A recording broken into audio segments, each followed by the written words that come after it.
Screen share करता हूँ, दिखता है ना सबको? सर बीच बीच में चला जाता है नेटवर्क की वजह से, बाकी तो कई बार आवाज भी कट जाती है।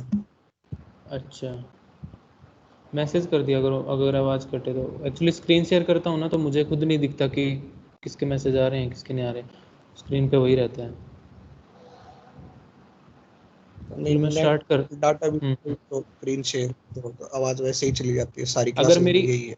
मेरी आवाज़ चली जाए बीच में 5-6, अगर ऐसे ना बोलूँ तो मुझे बोल के बता दिया करो सर आवाज़ नहीं आ रही आपकी, ठीक है? तो उससे मुझे थोड़ा ठीक। आइडिया लग जाए, कभी मैं बोलता रहूँ तो मैं सुनने में। ठीक है, मैं स्क्रीन शेयर कर रहा हूँ और क्लास स्टार्ट करते हैं अभी।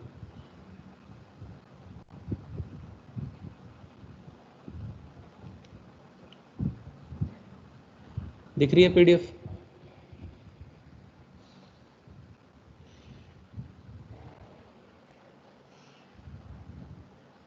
हाँ भाई, दिख रही है क्या?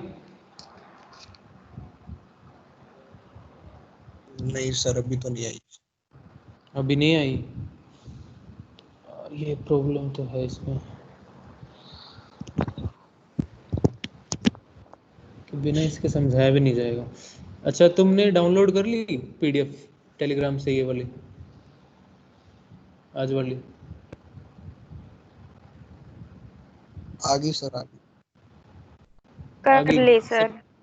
सबको दिख रही है वैसे, स्क्रीन पे दिख रही है? Yes sir. Yes, आ गई। ठीक है ठीक है ठीक है, करूँ स्टार्ट फिर?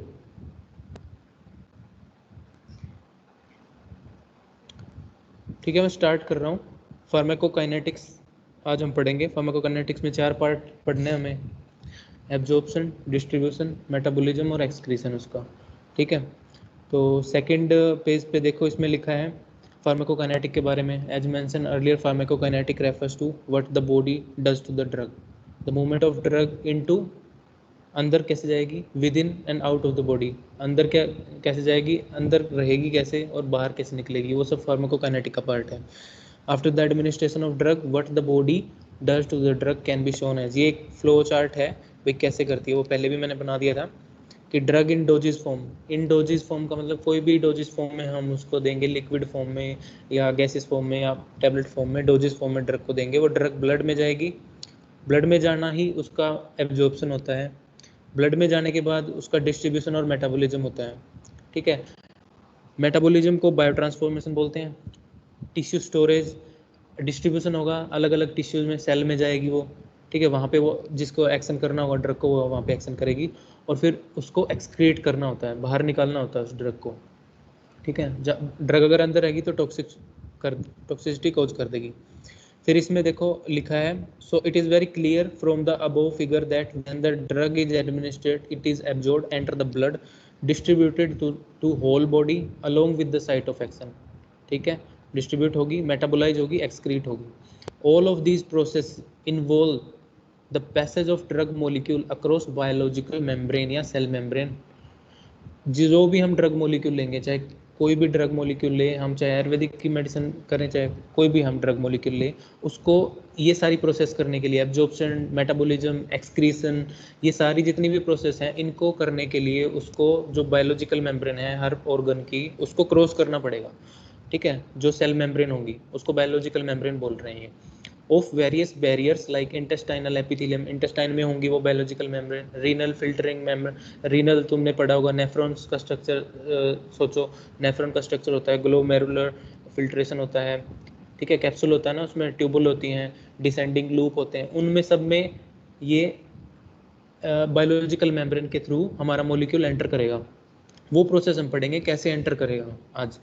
ठीक है, कैपिलरीज में, कैपिलरी में कैसे करेगा, उनमें पोर्स होते हैं। अब बायोलॉजिकल मेम्ब्रेन के बारे में इसने बता दिया कि बायोलॉजिकल मेम्ब्रेन किस चीज़ की बनी होती है। एक तो इट इज़ अबाउट 100 आर्मस्ट्रॉन्ग, इसको ए और ऊपर 0 लगी है, इसको आर्मस्ट्रॉन्ग बोलते हैं। ठीक है, किसी भी पोर्स को नापने के लिए भी यही यूनिट यूज होती है, आर्मस्ट्रॉन्ग। या इसकी जो थिकनेस है बायोलॉजिकल मेम्ब्रेन की 100 आर्मस्ट्रॉन्ग थिक बताई है। Made up of 2 layers of phospholipids, phospholipids with intermingle protein molecule. Protein और फोस्फोलिपिड्स, लिपिड्स की और प्रोटीन की बनी होती है अपनी बायोलॉजिकल मेम्ब्रेन, 2 लेयर्स ऑफ।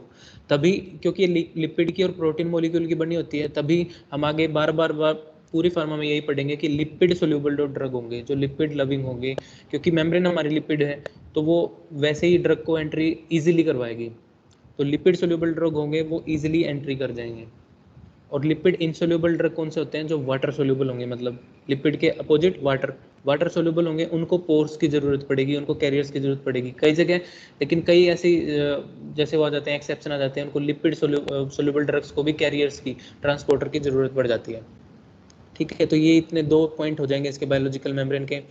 आगे इसमें लिखा है specific lipid and protein composition of different membranes differs according to cell और ऑर्गेनेल टाइप। मतलब ये डिफरेंट ऑर्गन में डिफरेंट प्रोटीन और लिपिड लेयर चेंज होती रहेंगी, किसी में ज़्यादा होगी, कम होगी। Proteins are capable of free flow through membranes while lipid molecules are also capable of lateral movements. So biological membrane are highly dynamic in nature. Dynamic in nature की होती है क्योंकि इसमें इनके मूवमेंट होते रहते हैं, लिपिड्स के और प्रोटीन के। अब आ गया हमारा, सबसे पहले एब्जॉर्प्शन से पहले हम पढ़ेंगे ड्रग का ट्रांसपोर्ट कैसे होगा।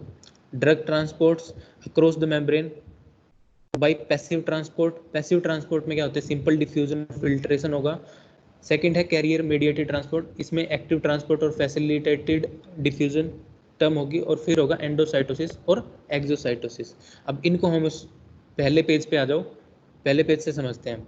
इसमें ट्रांसपोर्ट का मतलब क्या लिखा है? देखो, movement of drug molecule from the site of administration. कोई भी साइट से हमने एडमिनिस्ट्रेट करवाया ड्रग को, चाहे हम टॉपिकली यूज करवाएं, बाहर स्किन से कराएं, चाहे ओरली यूज कराएं, चाहे हम इंट्रावेनसली यूज करवाएं, ड्रग का ट्रांसपोर्ट होगा टू ब्लड स्ट्रीम में ट्रांसपोर्ट होना, so that it may reach to the site of action, ताकि ये अपनी साइट पे पहुंच जाए। इसको बोलते हैं ट्रांसपोर्ट होना ड्रग मॉलिक्यूल का वाया बायोलॉजिकल मेम्ब्रेन, जो कि फोस्फोलिपिड की बनी होती है, made up of phospholipid. Biological membrane को क्रॉस करना होगा हर जगह उसको। अब इसमें क्या क्या टर्म आएंगी, ये टर्म आगे भी यूज होंगी सारी। Passive diffusion, filtration, bulk flow, active transport, facilitated. Passive diffusion क्या होता है? तुमने ऑस्मोसिस पढ़ रखी है, पहले पढ़ी थी सबने ऑस्मोसिस। ऑस्मोसिस का मतलब क्या होता है?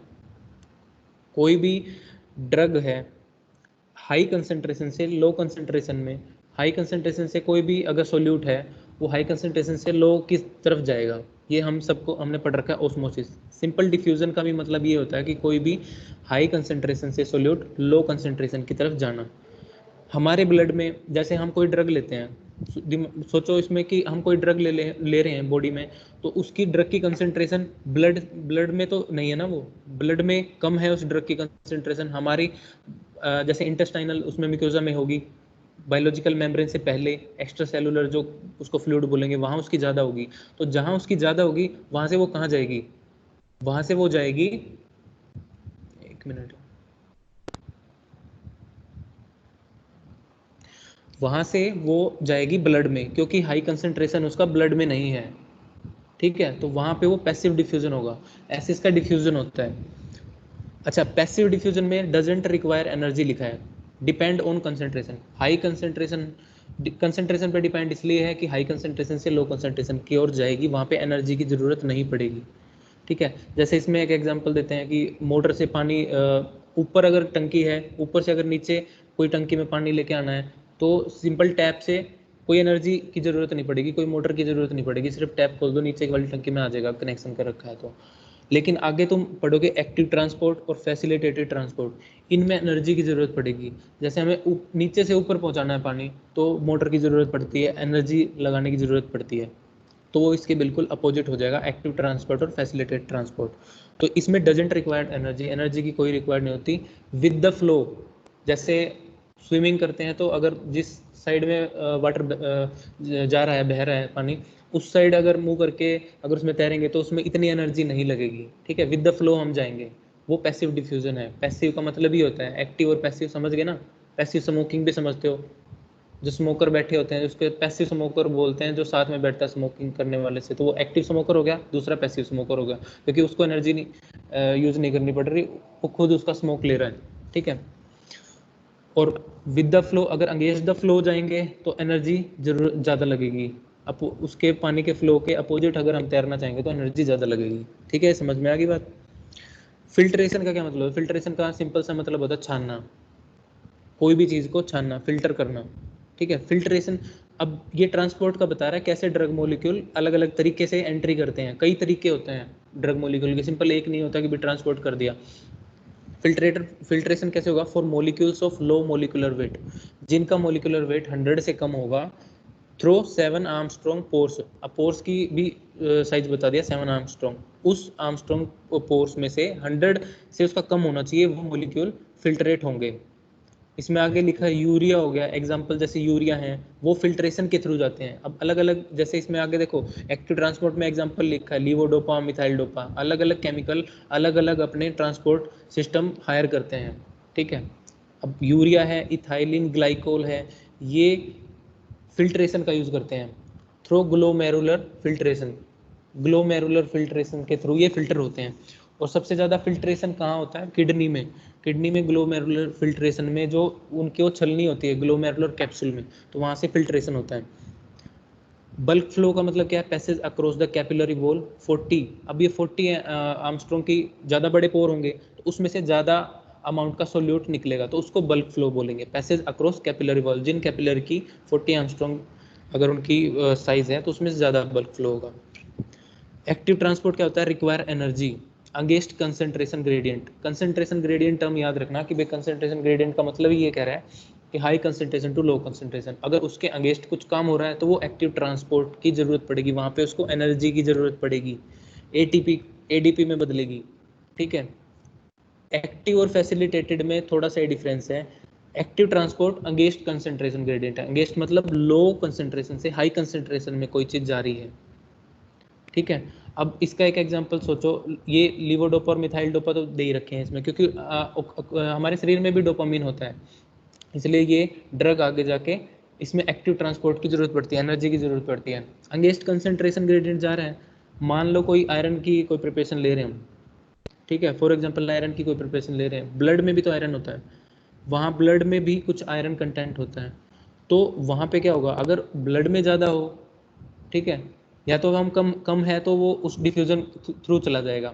अगर हमारा अमाउंट कम है और अगर ब्लड में ज़्यादा है तो उसको ट्रांसपोर्ट करने में एक्टिव ट्रांसपोर्टर की ज़रूरत पड़ेगी, कैरियर की ज़रूरत पड़ेगी।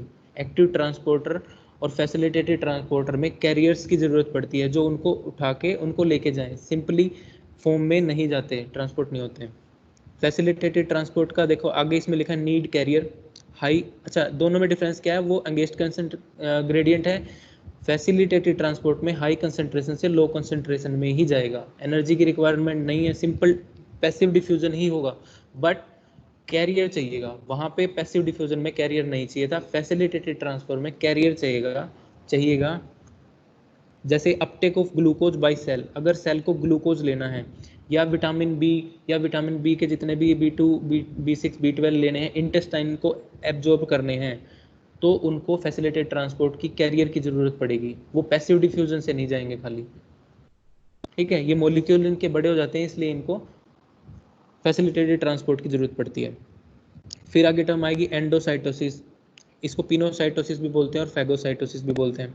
ठीक है, एंडोसाइटोसिस का मतलब क्या होता है? Drug molecules are get engulfed, मतलब जो सेल्स होती हैं, सेल्स अपना शेप बदल के, वेसिकल बना के, बाहर से अपने आप शेप स्ट्रक्चर चेंज करके और उसको एनगल्फ करती हैं, खाती हैं उनको, बाहर से मॉलिक्यूल्स को खींचती है अपनी तरफ, उसको बोलते हैं एंडोसाइटोसिस। अपनी साइटोसिस में, अपने साइटोसोल में सेल अपने उनको बाहर से लेती है। जैसे इसमें लिखा है cell membrane modified as vesicles, anti cancer drugs, जो एंटी कैंसर ड्रग हम कैंसर ड्रग्स देते हैं वो इस मैकेनिज्म से सेल के अंदर जाती है। हमें काम कहाँ करवाना है? सेल के अंदर करवाना है, या तो उसका ब्लॉकेज करवाना, इनहिबिट करवाना है, या उसको एक्टिव करवाना है। ठीक है, तो वो काम कैसे होता है? एंडोसाइटोसिस, कैंसर जो ड्रग होती है वो एंडोसाइटोसिस से काम करती है। एक्सोसाइटोसिस इसका दूसरा अपोजिट है एक्सोसाइटोसिस, मतलब सेल के अंदर कोई भी अगर एंजाइम है, कोई भी अगर हॉर्मोन्स है, उसको बाहर निकालना, उसको यूज़ करना, कोई हार्मोन की कमी होगी, कोई एंजाइम की ज़रूरत पड़ेगी, तो उसको वो बाहर निकालने के लिए वो एक्सोसाइटोसिस का काम करेगा। जैसे कोई भी हमारे न्यूरोट्रांसमीटर हैं, एसिटाइल कोलाइन है, एड्रेनलिन है, इनको बाहर निकालने के लिए वो एक्सोसाइटोसिस का काम होता है। अब इसमें डायग्राम बना रखे, फर्स्ट डायग्राम पैसिव डिफ्यूजन को शो कर रहा है। वाटर सोल्यूबल ड्रग है, उनको पोर्स की जरूरत पड़ेगी। लिपिड सोल्यूबल ड्रग इजीली इसमें सेल मेम्ब्रेन में क्रॉस कर जाएंगे पैसिव डिफ्यूजन से, हाई कंसंट्रेशन से लो कंसंट्रेशन में। इंट्रासेलुलर मतलब सेल के अंदर हमें पहुंचाना है। ठीक है, फिर इसमें सेकंड डायग्राम जो दिखा रखा है ये कैरियर प्रोटीन का दिखा रखा है, ये फैसिलिटेटेड ट्रांसपोर्ट का दिखा रहा है। इसमें ड्रग मॉलिक्यूल है, कैरियर, इसमें जो स्ट्रक्चर बना हुआ है यू शेप का वो कैरियर है, वो लेके वो उसका शेप ऊपर की साइड है, उसका फेस वो कैरियर है, वो उसको फिर ड्रग को नीचे की साइड इसका दूसरा फेस हो गया, वो अपना स्ट्रक्चर चेंज कर लेता है, यू शेप से नीचे की साइड उसका फेस हो जाता है और वो ड्रग मॉलिक्यूल सेल में एंटर कर जाता है। ठीक है, वैसे देखो अब ये फार्मा बोर्ड पे ज़्यादा अच्छे से समझाई जाती है, अब इसमें थोड़ा सा ध्यान रखना, तुम अपना थोड़ी इमेजिनेशन पावर लगा के ये थोड़ा समझना, क्योंकि अब हमारे पास बोर्ड से समझा नहीं पाऊंगा तुम्हें। ठीक है, थर्ड में देखो, तो थर्ड थोड़ा में भी zoom ठीक है इतना। हाँ ठीक है, अब ठीक है। ये देखो सेकंड वाला हो गया, ड्रग है वो अंदर चली गई कैरियर के थ्रू। थर्ड वाला क्या दिखाया, एक्टिव ट्रांसपोर्ट, इसमें भी ट्रांसपोर्टर है, कैरियर है, लेकिन यहाँ पे क्या है, एंगेस्ट कंसंट्रेशन ग्रेडियंट है, तो यहाँ पे एटीपी में यूज हो रही है। ये सिर्फ समझाने के लिए, वो टर्मिन उसकी लैंग्वेज को समझाने के लिए डायग्राम बनाए गए हैं। ठीक है, ये भी ऐसे ही ड्रग को एंट्री करवाएगा, एनर्जी की रिक्वायरमेंट होगी। फोर्थ डायग्राम है आपका एंडोसाइटोसिस का, जो एनगल्फ करती है। और फिफ्थ है बल्क फ्लो का, कि ज़्यादा बड़े पोर होंगे तो ईजिली ज़्यादा ड्रग एंट्री करेगी उसमें। ठीक है, फिल्ट्रेशन में कम ड्रग एंट्री करेगी। अब इसको थोड़ा लैंग्वेज में पढ़ लो तो और थोड़ा क्लियर हो जाएंगी सारी चीज़ें। पैसिव ट्रांसपोर्ट देखो, इसमें लिखे पैसिव ट्रांसपोर्ट में, in passive transport the drug moves across membrane without any expenditure of energy, it is of two type, दो तरह का बता दिया पैसिव ट्रांसपोर्ट, सिंपल या पैसिव डिफ्यूजन बोलो उसको, diffusion of drug across the membrane in the direction of its concentration gradient. Cell membrane has no active role in the process. ठीक है, स्पीड ऑफ डिफ्यूजन, अब ये याद रखना, speed of diffusion depends on degree of concentration gradient. Degree of concentration मतलब जहाँ ज़्यादा होगा वहाँ पे उस पर डिपेंड करेगा। लिपिड सोल्यूबिलिटी और आयोनाइजेशन, एक चीज़ और याद कर लो, ये यहाँ से लिपिड सोल्यूबल जो ड्रग होगी वो एंट्री करेंगी ईजिली। ठीक है, और आयोनाइजेशन, जितनी ज़्यादा आयोनाइज्ड ड्रग होगी, कोई भी आयोनाइज होगी मतलब वो ज़्यादा बड़ा मॉलिक्यूल बन जाएगा। वाटर सोल्यूबल और आयोनाइज्ड ड्रग एक ही होती है, वाटर सोल्यूबल और आयोनाइज्ड ड्रग याद रख लेना, ये इजीली एंट्री नहीं करती सेल मेम्ब्रेन में। पूरी फार्मा में ये चीज़ ध्यान रखना, आयोनाइज्ड और water soluble drug easily entry नहीं करती, एक्सक्रीट जल्दी हो जाती हैं। ठीक है, एक्सक्रीशन करने के लिए हमें वाटर सोल्यूबल ड्रग बनानी पड़ेगी, वाटर पोलर ड्रग बनानी पड़ेगी उसको। ठीक है, और अनआयोनाइज्ड ड्रग और लिपिड सोल्यूबल ड्रग वो इजीली डिफ्यूज होती है, इजीली मेम्ब्रेन को क्रॉस करती है। यहाँ भी लिख दिया कि speed of diffusion depend on degree concentration, lipid soluble और आयोनाइजेशन पे इसलिए डिपेंड करता है। आगे भी लिखा भी होगा इसमें, greater the differences in the concentration of the drug on the two side of the membrane faster is its diffusion, ये भी समझ में आ गया। Greater the lipid solubility of the drug, ज़्यादा लिपिड सोल्यूबल होगी drug, quicker it is its diffusion, उसका quicker action होगा। Most of the drug follows the simple diffusion, simple diffusion most of the drug follow करती हैं। फिर filtration में, passage of the drugs ओकर through the aqueous pores in the membrane और through the पैरासेलुलर spaces, जो spaces होते हैं cell में या पोर्स होते हैं। एक्वस पोर्स बोला क्योंकि वाटर सोल्यूबल ड्रग है इसलिए बोला उसने एक्वस पोर्स, उनको जरूरत होती है फिल्ट्रेशन की। ठीक है, लिपिड सोल्यूबल तो इजीली क्रॉस कर देगी। अब आगे लिखा है, drug can pass through the membrane by filtration only if drug is lipid insoluble, मतलब water soluble. Molecular size of the drug is smaller than the diameters of pore, उसके diameter से कम होना चाहिए। Molecular size of the drug is below 100 then it can pass through the majority of the cells which have very small pour 4 Armstrong, इतना होना चाहिए। ठीक है, फिर उसके बाद कैरियर मेडिएटेड ट्रांसपोर्ट में, some drugs can not move by diffusion but they can be transported by specific carriers. अब ये दोनों एक्टिव और फैसिलिटेटेड के बारे में बता रहा है। It is transfer of the drug against its concentration gradient, low से हाई में, it requires energy, it is carried by the specific carrier proteins. Only drugs related to the natural metabolites are transported by this process, levodopa और methyl dopa, ये natural metabolites बोलते हैं। Metabolite क्या होते हैं, कोई भी ड्रग लेंगे जब उसका मेटाबॉलिज्म होगा उसके बाद मेटाबोलाइट बनते हैं। ठीक है, लीवोडोपा और मिथाइल डोपा, इनको नेचुरल मेटाबोलाइट बोला है। फैसिलिटेटेड में drug movement of drug occurs in the direction of concentration gradient, ठीक है, इसमें एनर्जी की जरूरत नहीं पड़ रही। It is facilitated by carrier, ये भी ट्रांसपोर्टर या कैरियर के थ्रू ही होगा। ऑपरेट पैसिवली, पैसिवली होगा विदाउट एनर्जी, पैसिवली का मतलब होगा without energy. Requires a unique form of carrier, इसको यूनिक फॉर्म ऑफ कैरियर्स की जरूरत पड़ेगी, that belong to the solute carrier transporter, ठीक है। इनको स्पेसिफिक एसएलई ट्रांसपोर्टर बोलते हैं, जो फैसिलिटेटेड डिफ्यूजन में यूज होते हैं जो कैरियर्स। अब इसमें कौन कौन से, ये एग्जांपल याद रखना, कौन से फैसिलिटेटेड डिफ्यूजन से होते हैं। The carrier facilitation diffusion is highly specific for the substance, uptake of glucose by cell, vitamin B12 from intestine, ठीक है। Engulfment of some protein molecules by cell is referred as endocytosis, and endocytosis is an energy using process. Endocytosis mode of drug transport has been tried for delivery of some anti-cancer drug to the tissue. Anti-cancer drug को tissue में पहुंचाने के लिए कौन सी जो transport mechanism कोई पूछे तो कौन सा बताओगे, एंडोसाइटोसिस यूज होता है। Exocytosis is reverse process of endocytosis and it is responsible for the secretion of many substances from the cell. Secrete करवाना, कि सेल से अलग अलग सब्सटेंसेस या हार्मोन या एंजाइम्स को सिक्रिएट करवाना। जैसे इसमें लिखा है रिलीज ऑफ न्यूरोट्रांसमीटर्स, न्यूरोट्रांसमीटर कौन से होते हैं, एसिटाइल कोलाइन न्यूरोट्रांसमीटर होते हैं, जो अपनी न्यूरॉन्स होता है उसके जो साइनेप्स होता है बिल्कुल लास्ट पार्ट, प्री साइनेप्टिक और पोस्ट साइनेप्टिक उसके पार्ट होते हैं पढ़ना न्यूरॉन के जाके। तो वो जब जंक्शन होता है प्री साइनेप्टिक और पोस्ट साइनेप्टिक का, वहाँ पे वो रिलीज करता है एसिटाइलकोलाइन को प्री साइनेप्टिक से पोस्ट साइनेप्टिक में, फिर जाके वो एक्शन दिखाती है अपने nerve from pre synaptic nerve terminal, pre synaptic nerve से न्यूरोट्रांसमीटर एसिटाइलकोलाइन वगैरह रिलीज होते हैं, ठीक है। ये ट्रांसपोर्टर मैकेनिज्म हो गया। उसके बाद आ गया ड्रग एब्जॉर्प्शन। ड्रग एब्जॉर्प्शन क्या है भाई,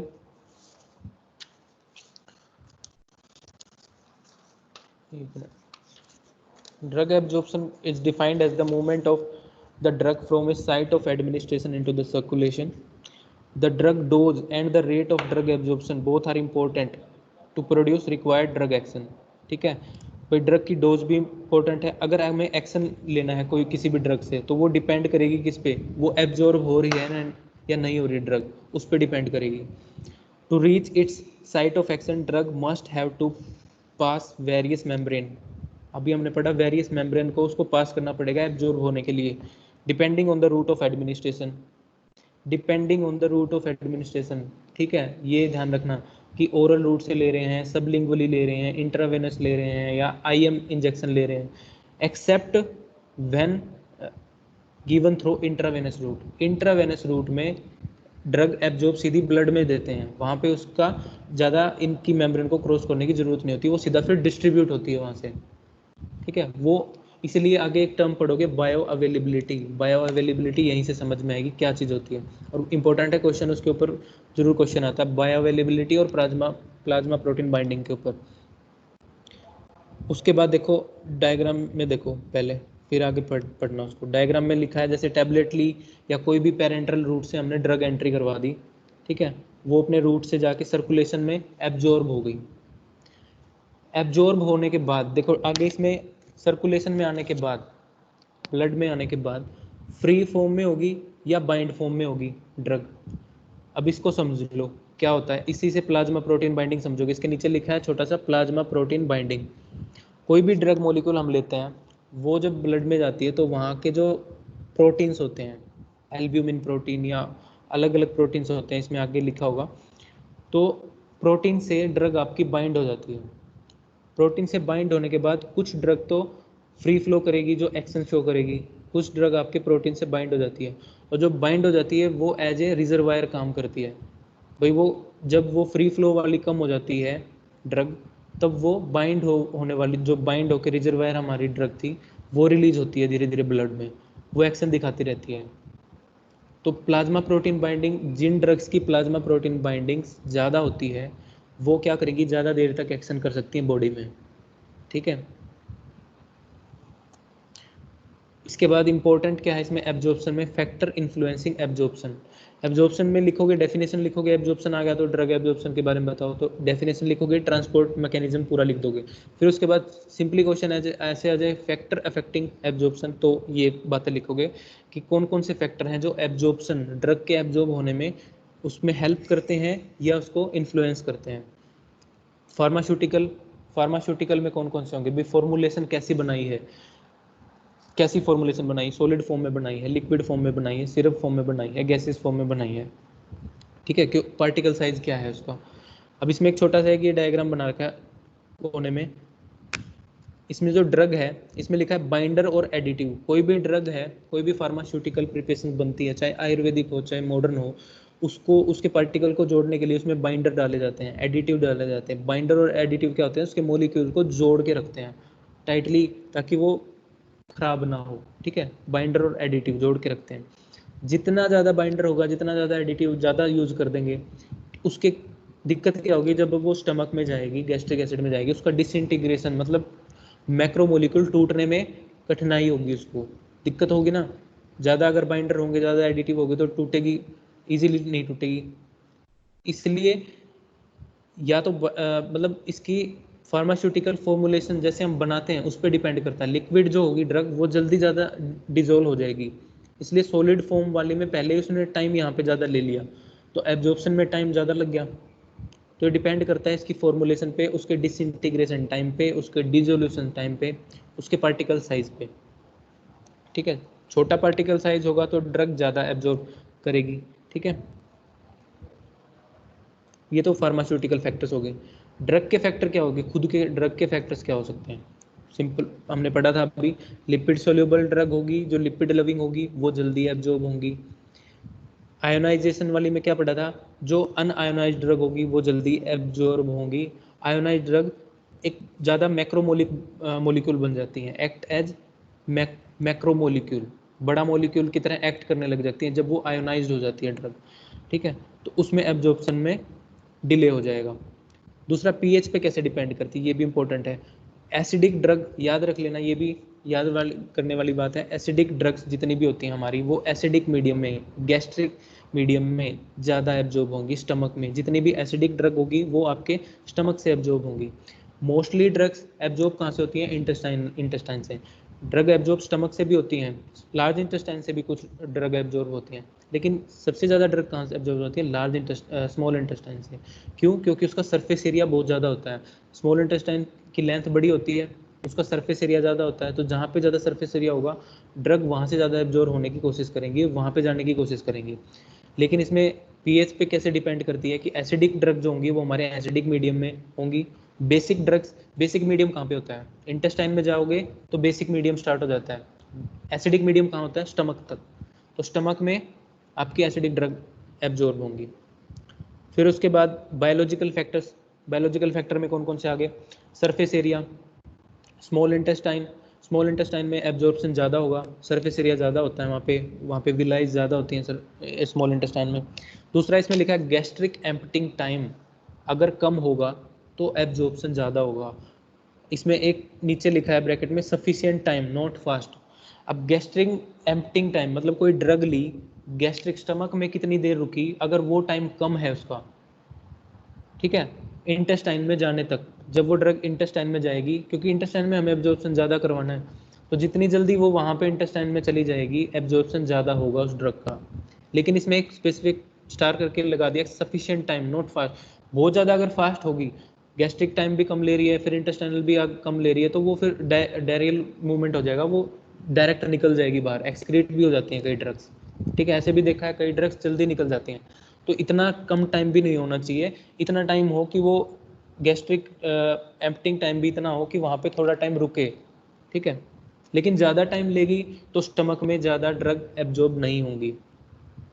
प्रेजेंस ऑफ फूड प्रेजेंट होगा तो ऑब्वियसली बात है वो उसको अल्टर करेगा, फूड होगा तो एब्जॉर्प्शन में अल्टरेशन होगी। हमने बैसेज्य काल पढ़ा था, याद करो जब बैसेज्य काल पढ़ते थे तो अभक्त काल में हमने बोला था कि बिना खाए पिए जब भोजन किए हम ड्रग लेते हैं, तो बलवान व्यक्ति को या कफ को निकालने के लिए, ठीक है, ऐसे ड्रग लेते हैं, तो उस टाइम खाली पेट होता है तो ड्रग का एक्शन ज़्यादा होता है, एब्जॉर्प्शन ज़्यादा होगा उसका। उनका कंसेप्ट यही था कि एब्जॉर्प्शन ज़्यादा होगा। डिजीज कंडीशन में क्या होगा, कोई भी डिजीज होगी, स्टमक की होगी या इंटेस्टाइनल डिसऑर्डर हो गया, लीवर का डिसऑर्डर होगा, कुछ भी होगा, उसमें विलाइज जो होती हैं जो एब्जॉर्प्शन में हेल्प करती हैं, कोई भी ड्रग के एब्जॉर्प्शन में हेल्प करवाएंगी, वहाँ की विलाइज वो कम हो जाएंगी, वो कम होगी तो एब्जॉर्प्शन कम होगा। फिर एक इंपॉर्टेंट आएगा इसमें first pass metabolism. First pass metabolism और प्लाज्मा प्रोटीन बाइंडिंग और बायोअवेलेबिलिटी, ये 3 क्वेश्चन बनते ही बनते हैं फार्मा में, बेसिक फार्मा से। ठीक है, फर्स्ट पास मेटाबॉलिज्म का क्या होता है कि कोई भी ड्रग है, हम देखो मेटाबॉलिज्म की प्राइमरी साइट बोलेंगे लीवर को।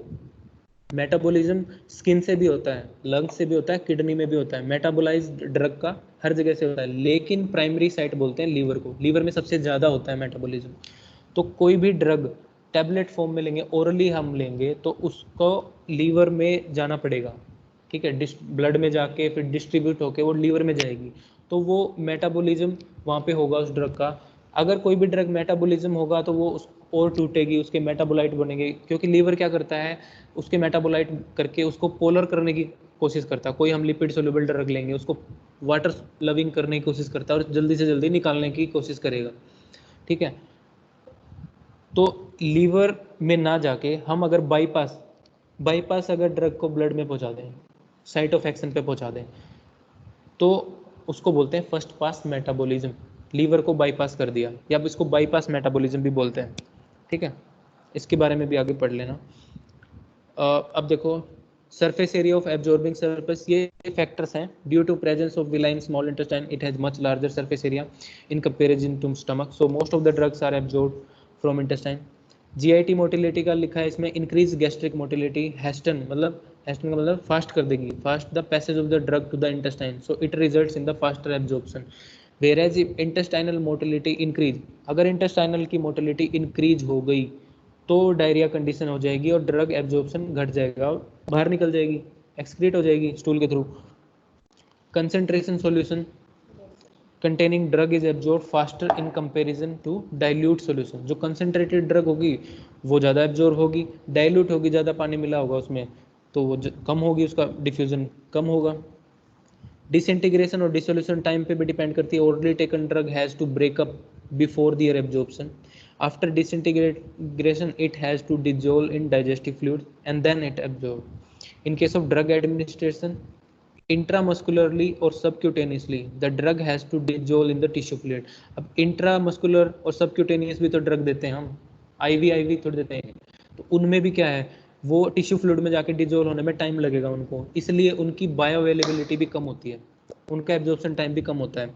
Since liquids are absorb faster than solid, so delay in disintegration and dissolution will result in delayed absorption. PH वाला हमने पढ़ लिया।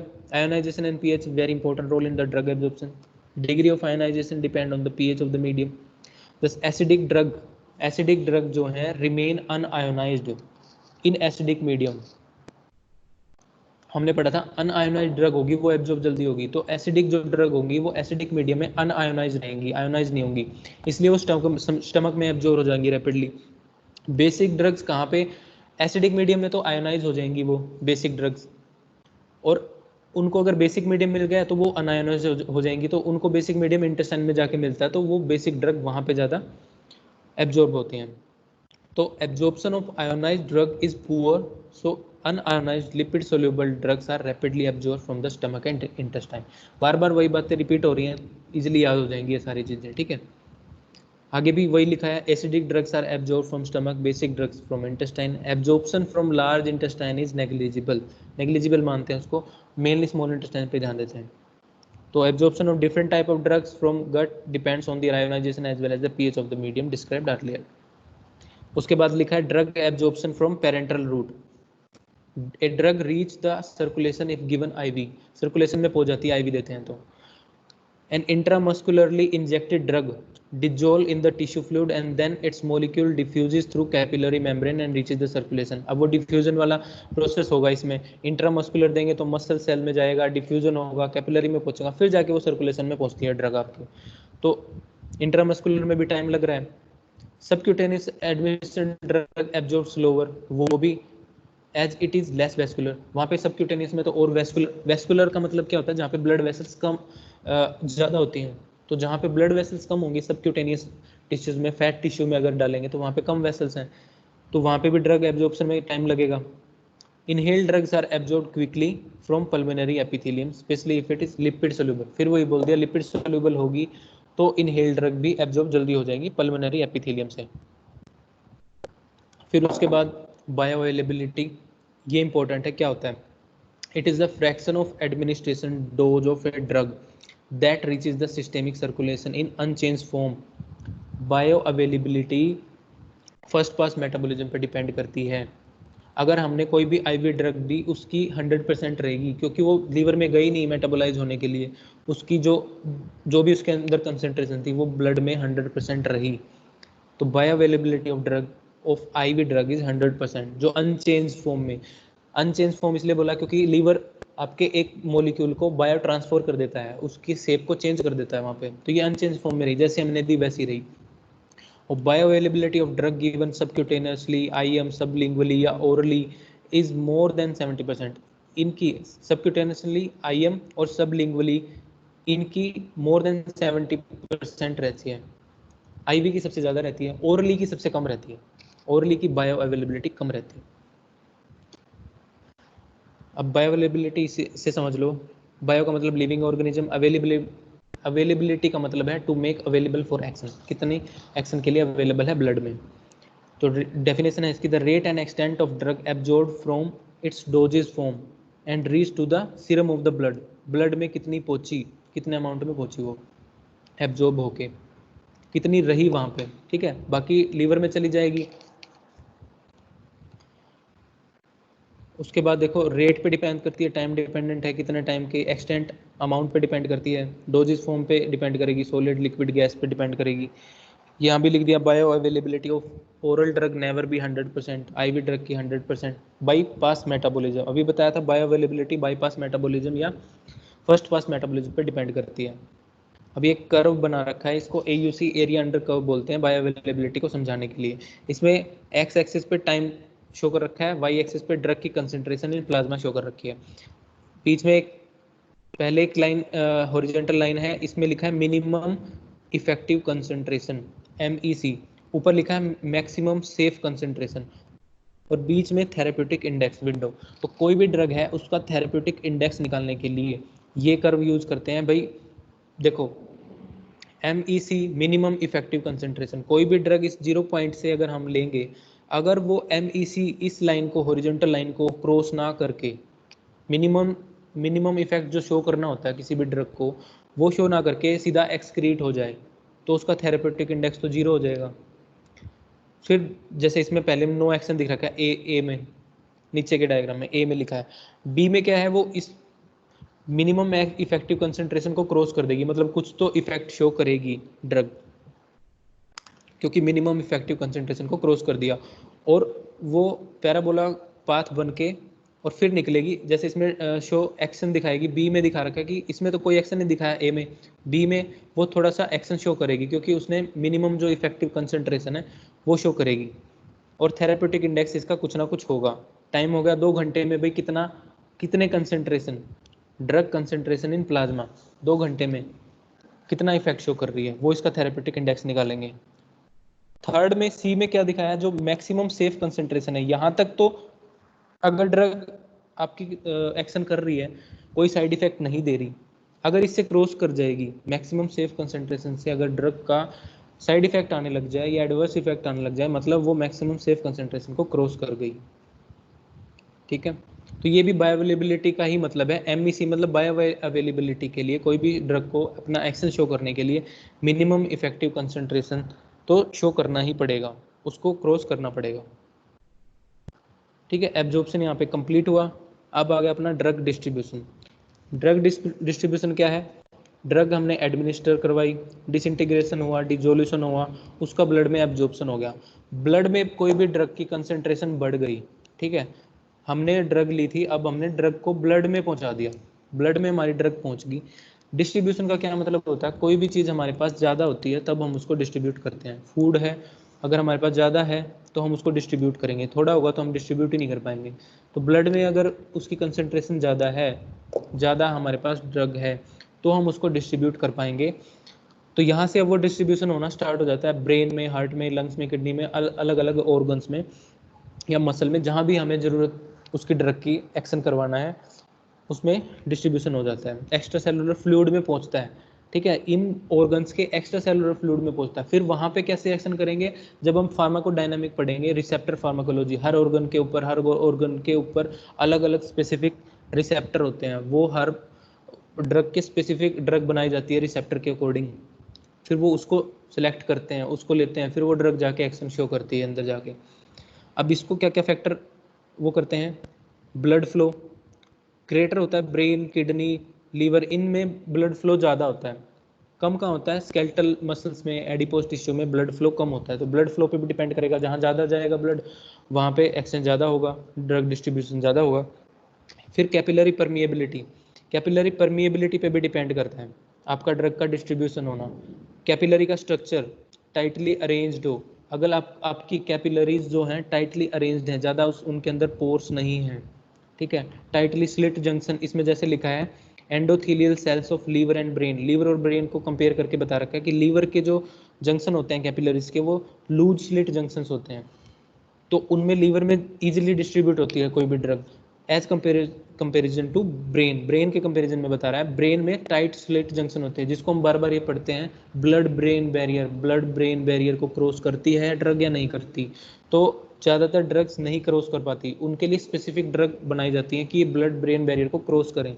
जितनी भी आपकी सेडेटिव ड्रग होंगी, हाइप्नोटिक ड्रग होंगी, एनेस्थेटिक ड्रग होगी, माइंड पे इफेक्ट करवाने वाली जितनी भी ड्रग होंगी, उनको ऐसा बनाया जाता है ताकि वो ब्लड ब्रेन बैरियर को, टाइट जंक्शन को क्रॉस कर जाएं, उस कैपिलरी को क्रॉस कर जाएं, ठीक है।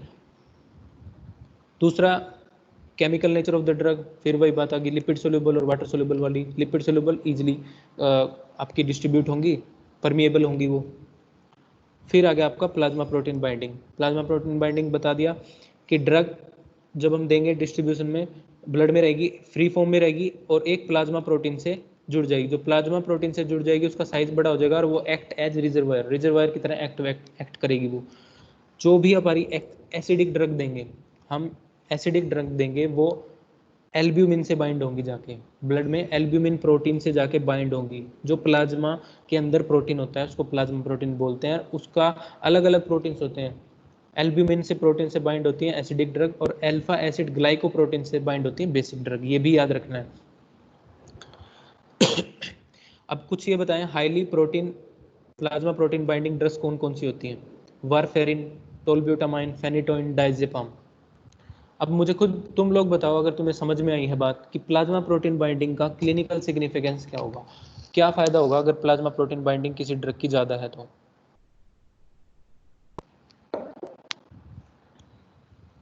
डायजेपाम है, फेनिटोइन है, ये ड्रग हाइप्नोटिक या सेडेटिव ड्रग होती हैं, माइंड को रिलैक्स करती हैं, एंटी स्ट्रेस ड्रग्स हैं, एंटी एंजाइटी ड्रग्स हैं। जब हमें कोई भी एक्शन ज़्यादा देर तक करवाना होता है, तब हमें ड्रग को ऐसा बनाना पड़ता है ताकि वो प्लाज्मा प्रोटीन बाइंडिंग उसकी ज़्यादा हो, ज़्यादा देर तक काम करे वो। लेकिन इसका क्लिनिकल इनसिग्निफिकेंस भी है कई बार। ये अब प्रोटीन की कमी हो जाती है कई डिजीज़ में, ठीक है, लीवर काम नहीं कर रहा, किडनी काम नहीं कर रही, वो प्रोटीन नहीं बना रही। अगर प्रोटीन ही नहीं है बॉडी में, वो बाइंड किससे करेंगी, और हम दे रहे हैं उसको प्लाज्मा प्रोटीन बाइंडिंग वाली ड्रग, तो वो क्या करेंगी, फ्री फॉर्म में घूमेंगी ब्लड में, बाइंड नहीं होंगी प्लाज्मा प्रोटीन से। ज़्यादा उसकी फ्री फॉर्म अगर ब्लड में रहेगी तो वो टॉक्सिक कॉज कर देगी, सिंपली बात है, टॉक्सिसिटी कॉज कर देगी। तो अभी आगे एक पढ़ना पॉइंट, उससे समझ में आएगी। फिर उसके बाद lipophilicity, lipid soluble drug is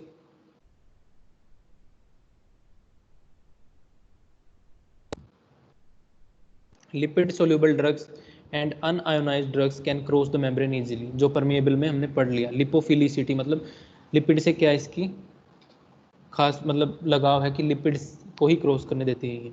drugs which are lipid insoluble मतलब water soluble can cross with the help of transporter. Water soluble जो ड्रग होंगी वो या तो पोर्स बड़े हों तब क्रॉस करेंगी, या फिर उनको स्पेसिफिक कोई ट्रांसपोर्टर की जरूरत पड़ेगी। रीडिस्ट्रीब्यूशन क्या होता है, रीडिस्ट्रीब्यूशन हो गया, हमने ब्लड को डिस्ट्रीब्यूट कर दिया, ब्रेन, किडनी, हार्ट, इन ऑर्गन में पहुंच गई, उसके बाद ड्रग रीडिस्ट्रीब्यूट होती है। आवाज नहीं आ रही भाई, जितेंद्र का मैसेज आया है। हेलो रवि, आवाज आ रही है? आ रही है सर। अच्छा अच्छा। जितेंद्र का मैसेज आया था। नेटवर्क इशू होगा सर। रीडिस्ट्रीब्यूशन का क्या मतलब होता है? ड्रग को हमने पहुंचा दिया, ऑर्गन्स में पहुंचा दिया। अब जो हमने ऊपर पढ़ा था, जिनमें ब्लड फ्लो कम होता है, जिन ऑर्गन्स में, जैसे स्केलेटल मसल्स है, एडिपोज टिश्यू है, तो ये ऑर्गन्स उनको रीडिस्ट्रीब्यूट करते हैं। उसको डिस्ट्रीब्यूशन, इनमें कंसंट्रेशन ज़्यादा है उसकी ड्रग की, ब्रेन, किडनी, हार्ट, इन ऑर्गन्स में ज़्यादा पहुंची है वो ड्रग। फिर आगे रीडिस्ट्रीब्यूट करेंगे तो उसकी अमाउंट तो कम पहुंचेगी वहाँ पे, ठीक है। तो इसलिए स्केलेटल, इसलिए हम कोई भी ड्रग देते हैं, इनको इंट्रामस्कुलर वगैरह, आईएम वगैरह इंजेक्शन देते हैं, जो भी स्केलेटल मसल में या एडिपोज टिश्यू में कोई भी डिजीज वगैरह होती है, या टॉपिकल कुछ लगाते हैं ताकि वो वहीं पे एक्शन करें। अगर ओरली देंगे तो शायद वो इतना एक्शन ना कर पाए, क्योंकि उसकी कंसंट्रेशन वहाँ तक नहीं पहुँचेगी। रीडिस्ट्रीब्यूशन होने में उसकी कंसंट्रेशन कम हो जाएगी वहाँ तक जाते जाते, ठीक है। अब इसको लैंग्वेज में और पढ़ लो।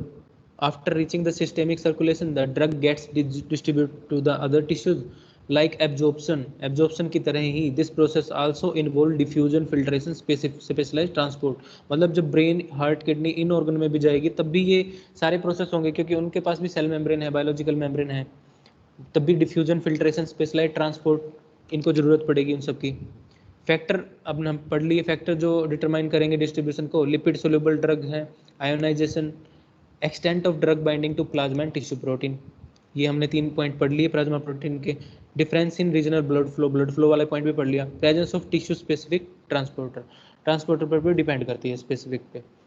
So on the basis of point discussed earlier, it is clear that unionized lipid soluble drugs are widely distributed throughout the body. तो unionized lipid soluble drugs होंगी, वो widely distribute होती हैं। तो कोई भी ड्रग फॉर्म बनाई जाती है तो कोशिश करो कि वो लिपिड सोल्यूबल हो, अनआयोनाइज्ड फॉर्म हो। आयुर्वेद में भी हमें अगर अच्छे एक्शन लेने हैं ड्रग्स के, तो हमें अगर मॉडर्न के साथ कंपेयर करके चलना है, अगर फार्मा उसको, विपाक को, या इन, अगर हमारी ड्रग को एक्शन करवाना है तो हमें कोशिश करनी पड़ेगी वो लिपिड सोल्यूबल ड्रग्स बने, अनआयोनाइज्ड ड्रग बने। वो हमें फिर फार्मास्यूटिकल प्रोसेस देखने पड़ेंगे भाई, कैसे उनकी केमिकल लैब में जाके टेस्टिंग करनी पड़ेगी। आपकी ड्रग बनाओ, उसकी केमिकल टेस्टिंग करवाओ, कि आपकी ड्रग कितनी वाटर सोल्यूबल है, कितने उसमें लिपिड सोल्यूबल ड्रग है, कितनी अल्कोहल सोल्यूबल ड्रग्स हैं। अल्कोहल सोल्यूबल ड्रग भी जल्दी एक्शन करती हैं, जैसे लिपिड सोल्यूबल ड्रग है ना, वैसे अल्कोहल सोल्यूबल ड्रग करती हैं। इसलिए तुम्हारे आसव अरिष्ट जो हैं ये ज़्यादा जल्दी एक्ट करते हैं। तुमने पढ़ा भी होगा आयुर्वेद में, आसव अरिष्ट ज़्यादा जल्दी एक्शन करते हैं। उससे भी ज़्यादा क्विक एक्शन कौन करती है? भस्म। जितनी भी हमारी भस्म होती हैं, रस औषधियाँ होती हैं, वो कास्ट औषधियों से ज़्यादा एक्शन शो करती हैं, क्योंकि वो बिल्कुल माइन्यूट फॉर्म में बना दी जाती हैं। डिसइंटीग्रेशन बहुत कम होता है उनका, जल्दी एब्जॉर्ब होती हैं वो, ठीक है। रीडिस्ट्रीब्यूशन के बारे में यहाँ लिख दिया, देखो, highly lipid soluble drugs get initiated distributed to highly perfused organs like brain, heart, kidney, but soon they get redistributed into the less muscular and more bulky tissue like muscles and fat, resulting in the termination of action of the drug। जब उस drug का concentration कम होता गया वहाँ तक पहुँचते में, उसका एक्शन कम हो जाएगा। इसका एक एग्जांपल दिया है, example is termination of anaesthetic action of IV injected thiopentone sodium in few minutes due to redistribution. जो थायोपेंटन है, एनेस्थेटिक ड्रग के रूप में दिया जाता है, उसका रीडिस्ट्रीब्यूशन होता रहता है ऑर्गन के थ्रू, ब्रेन में पहुंचता है, फिर वो रीडिस्ट्रीब्यूट होता है, उसका कंसंट्रेशन कम होती रहती है। तो वो एक तरह का रिवर्सिबल एक्शन है। जब हम जनरल एनेस्थीसिया पढ़ेंगे उसमें समझ में आएगी ये सारी बात, कि कैसे वो एक्शन शो करता है, मैकेनिज्म ऑफ एक्शन वहाँ समझ में आ जाएगा इसका। प्लाज्मा प्रोटीन बाइंडिंग, यहाँ से इसका लिख लेना। After reaching circulation most drugs get reversibly bound to plasma protein.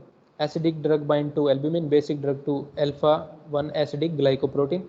Free और unbound form of drug is the only form available for action. जो फ्री फॉर्म होगी वो एक्शन शो करने के लिए अवेलेबल होगी, मेटाबॉलिज्म के लिए अवेलेबल होगी, एक्सक्रीशन के लिए, while protein found bound form serve as reservoir. Extent of binding depend on the individual compound because a small chemical change can markedly alter the protein binding। अब इसमें बता दिया, बाइंडिंग ऑफ फ्लूरोजोपाम 10% बताई है, diazepam की 99% बताई है। अब दोनों ड्रग एंटी एंजाइटी में यूज करते हैं, तो डाइजेपाम देंगे तो ज़्यादा डोज कम देनी पड़ेगी, ज़्यादा टाइम तक एक्शन करेगी, क्योंकि उसकी प्लाज्मा प्रोटीन बाइंडिंग है। जब उसका ब्लड फ्री फॉर्म कम होगी तो वो रिजर्वायर की तरह उसको फिर दे देगी इसमें। क्लिनिकल सिग्निफिकेंस देखो, higher the degree of protein binding, अगर प्रोटीन बाइंडिंग जिस ड्रग की हायर है, longer is the duration of the action of the drug, because bound fraction is unavailable for metabolism और एक्सप्रेशन। जो उसका बाउंड फॉर्म है, जो प्लाज्मा प्रोटीन ने बाउंड कर लिया, अपने साथ बांध के रख लिया, वो मेटाबॉलिज्म में या एक्सक्रीट नहीं होगा, वो एक्शन करने के लिए बाद में काम आएगा। जिसकी ज़्यादा प्रोटीन बाइंडिंग होगी उसका एक्शन लॉन्गर होगा, बस ये याद रखना। Since protein binding serve as reservoir so the drug is released when free drug level fall. Protein binding sites may get saturated with repeated administration of the drug, which result into excess amount of drug present in the free form।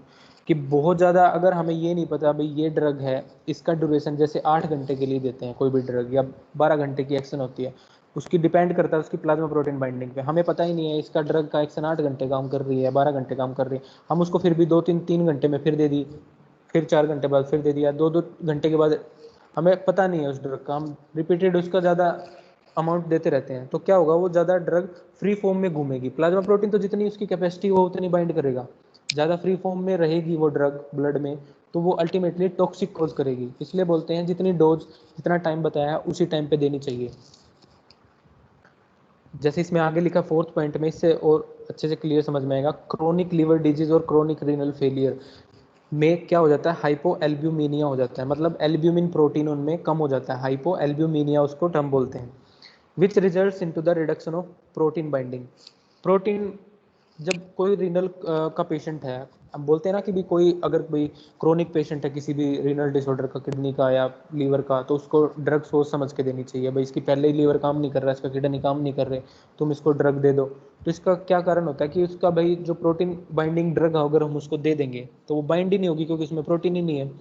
So highly protein bound drug should be carefully used in this cases, otherwise even therapeutic dose, अगर उसको normal dose भी देंगे, therapeutic dose जिससे action show होना, वो भी toxicity cause कर देगी उस पेशेंट में। इसलिए उन पेशेंट में सोच समझ के मेडिसिन देनी पड़ती है। Tissue binding, some drugs get bound to certain tissue because of the special affinity for them. It delays the elimination of the drug, therefore prolong its duration of action। वही tissue binding का मतलब यही है, tissue से bind हो जाएंगी, कुछ drugs की एफिनिटी होती हैं।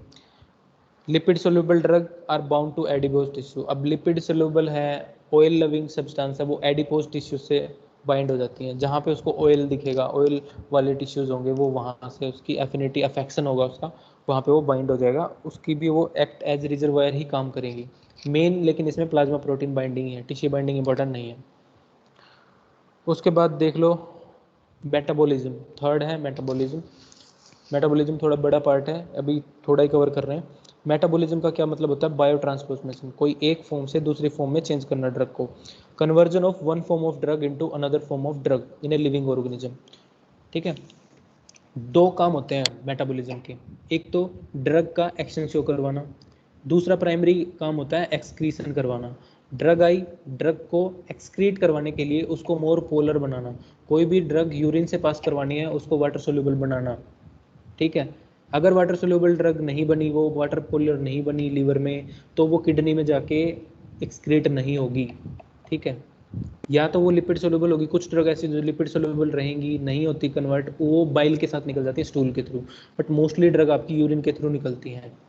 ठीक है, इसलिए तुमने देखा होगा कोई भी ड्रग वगैरह लेते हैं यूरिन का कलर चेंज हो जाता है, येलो कलर हो जाता है, ज़्यादा मेडिसिन लेते हैं तो, क्योंकि वो उसको एक्सक्रीट करवाता रहता है यूरिन के थ्रू। ठीक है, कलर चेंज हो जाता है उसका।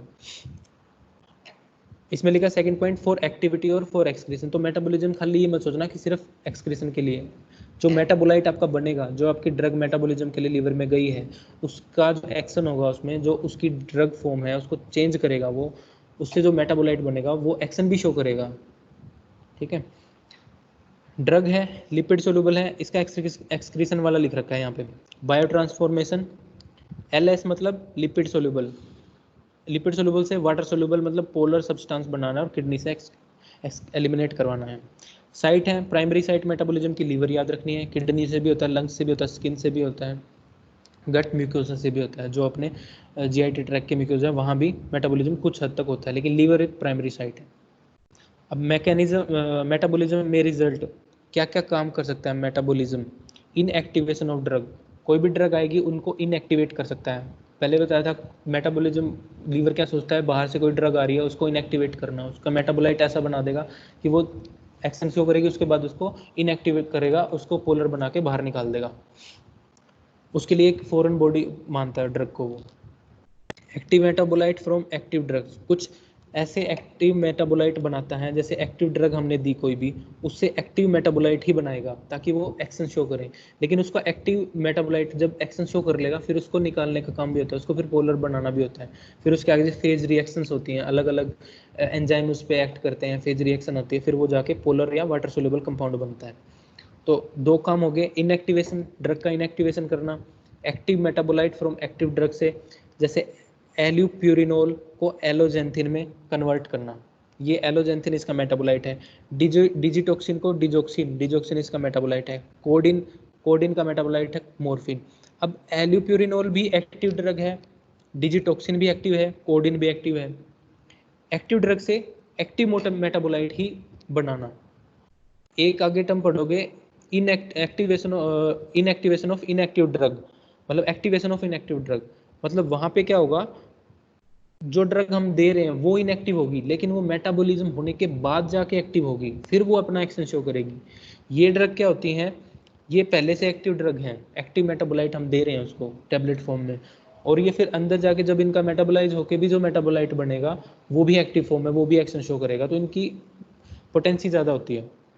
एल्यूप्यूरिनोल कहाँ पे यूज़ होते हैं, गाउट जो डिजीज होती है वहाँ पे यूज़ करते हैं, जो गठिया होता है, मॉडर्न वाले गाउट बोलते हैं उसको, तो उसमें एल्यूप्यूरिनोल यूज़ करते हैं। डिजिटोक्सिन हार्ट से रिलेटेड डिजीज में यूज़ करते हैं, कोडेन अपने कफ से रिलेटेड डिसऑर्डर में, एक्सपेक्टोरेंट में, उनमें यूज़ करते हैं। एक्टिवेशन ऑफ इनएक्टिव, डोपामिन नहीं दे सकते हम, डोपामिन जाके एक्सक्रीट हो जाएगा, डोपामिन एक्टिव इनएक्टिव फॉर्म में लीवर डोपा से मेटाबॉलिज्म करवाना पड़ता है, तब जाके वो डोपामिन बढ़ता है आपके ब्लड में, तब जाके पार्किंसन डिजीज में जो एसिटाइल कोलाइन, पार्किंसन डिजीज जब पढ़ी है कि तुमने, पार्किंसन डिजीज में क्या होता है, ज़्यादा जो एज्ड पर्सन होते हैं उनमें एसिटाइल कोएंजाइम जो होता है न्यूरोट्रांसमीटर वो बढ़ जाता है, और इनमें पार्किंसन डिजीज हो जाती है, सैनिटी मतलब पागलपन जैसी वो हो जाती है पार्किंसन डिजीज में, तो उसमें डोपामिन कम हो जाता है, तो उसमें डोपामिन देने के लिए हमें लीवोडोपा देना पड़ता है, उसका प्रोड्रग बोलते हैं उसको, इनएक्टिव फॉर्म को बोलते हैं, कोई भी ड्रग की इनएक्टिव फॉर्म को प्रोड्रग बोलते हैं। प्रो मतलब उसके एक्टिव मेटाबोलाइट से पहले का ड्रग, उसको मेटाबॉलिज्म करवाना पड़ता है, लीवर में जाके मेटाबॉलिज्म होता है, फिर जाके वो डोपामिन की अमाउंट बढ़ती है। सीधा देंगे डोपामिन तो काम नहीं करेगा वो। प्रेडनिसोन, प्रेडनिसिलोन, ये एक अपना स्टीरॉयड यूज होता है, तो प्रेडनिसोन देते हैं, वो प्रेडनिसोलोन में जाके आगे काम करता है। अब आगे पढ़ोगे एंजाइम्स इन बायो ट्रांसफॉर्मेशन, ये कल पढ़ेंगे एंजाइम से रिलेटेड इसका। इसके दो तरह के एंजाइम्स होते हैं, माइक्रोसोमल एंजाइम्स और नॉन माइक्रोसोमल एंजाइम। इनका भी बहुत बड़ा रोल हो जाता है कोई भी मेटाबॉलिज्म को बढ़ाने में। एंजाइम इंडक्शन और एंजाइम इनहिबिशन आगे टर्म पढ़ेंगे हम, एक इसे ये पढ़ लेना, बायो ट्रांसफॉर्मेशन में मैं पढ़ाई देता हूँ। The process of biochemical alteration of the drug in the body is called biotransformation. At the most drugs are foreign substances for our body, so it tries to inactivate and eliminate them by various chemical reaction. ठीक है, उसको eliminate कराने की सोचेगा। It convert the drug into more polar मतलब water soluble, lipid insoluble मतलब water soluble में, so that they are easily excreted via the kidney. Primary site for bio transformation is liver. Other sites include kidney, lung, skin, intestine or blood. It may result in the following: inactivation of drug and their active metabolites. अब ये जो ऊपर हमने पढ़े हैं वही सब लिखा है इसमें।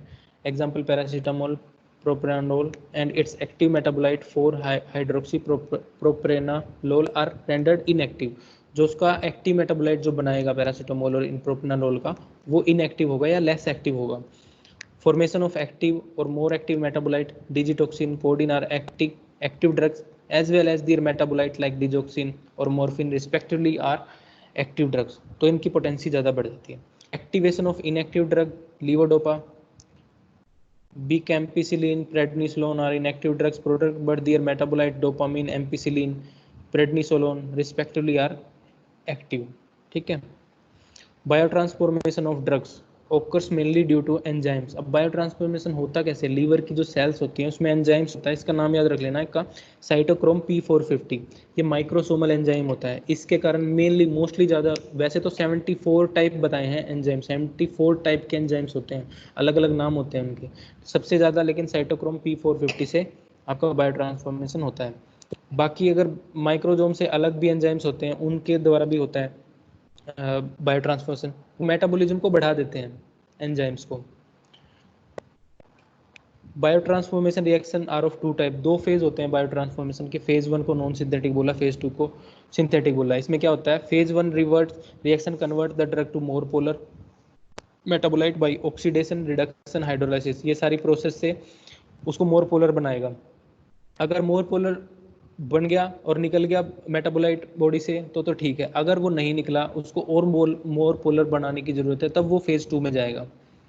ठीक है, इन फेज टू रिएक्शन ड्रग्स और its phase 1 metabolite combines with an endogenous substrate like glucuronic acid or glutathione to form a higher polar conjugate which is inactive and easily excreted in urine or bile। मतलब उसको और ज़्यादा polar बनाएगा या conjugate करेगा bile के साथ निकालने के लिए, निकल नहीं रहा था एक रिएक्शन से तो उसको दूसरी फेज में भेज देगा। ये सारा लीवर में हो रहा है काम, क्योंकि लीवर का मेन काम है उस ड्रग को जल्दी जल्दी बाहर निकालना बॉडी से, ताकि वो टॉक्सिक कोज ना करे। ठीक है, इसलिए लीवर जिसका अगर लीवर नहीं काम करता उसमें टॉक्सिसिटी ज़्यादा बढ़ जाती है ड्रग्स की, सोच समझ के देनी पड़ती है। आगे हम पढ़ेंगे एंजाइम इंडक्शन और एंजाइम इनहिबिशन, वो भी इसी से रिलेटेड है, लीवर के एंजाइम्स का इंडक्शन होना।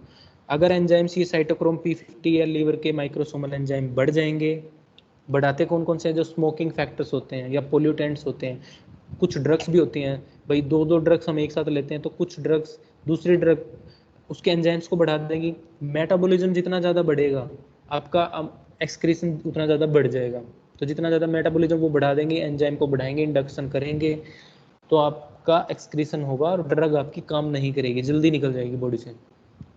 ठीक है, तो मेटाबॉलिज्म भी एक फिक्स रेट में होना चाहिए। उसको एंजाइम इंडक्शन करने वाले भी ड्रग हम कल पढ़ेंगे कि कौन कौन से ड्रग हैं वो एंजाइम को इंडक्ट करते हैं और कौन कौन से उनको इनहिबिट भी करते हैं।